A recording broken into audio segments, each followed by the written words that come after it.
La Semana de la Lengua Guaraní y también agradecer al profesor Galeano por ofrecerse para darnos esta charla tan importante que es el tema de la enseñanza de guaraní dentro de la educación superior,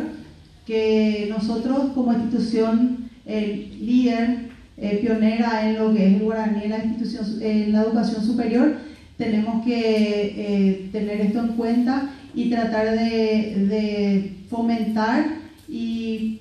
promover lo que es el guaraní en las diferentes carreras universitarias. Quisiera agradecer a todos aquí por estar aquí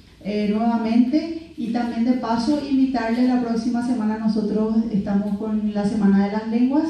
dentro del Instituto de Lenguas, y dentro del marco de eso cada día una lengua va a estar representada. El próximo martes estaremos teniendo también nosotros una charla y a continuación el lanzamiento de nuestra revista académica Ñemitirá. Así que quedan todos ya invitados desde ya. Vamos a estar enviando las invitaciones, poniendo en las redes sociales, pero quería ya adelantarles para que marquen su agenda. Muchas gracias.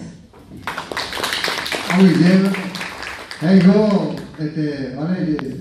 voy a grabar su Valentina, yo me voy a estar en el que voy a decir la guaraní es fuerte y pero peste ahora estoy con ya en el diario ya te voy a puta soñar de que a ver yo me voy a nada y la pues a pucha de guaraní por todo y con el cascua de ya me llamo pues la tu ya puta soja capturamos ni me ha ya ha tenido hoy ya lo que cae nada se guaraní ya me vamos a tener ya puta sombra este ya puta de clima y guaraní puto ya pues captura ya vete nombre, pero bueno,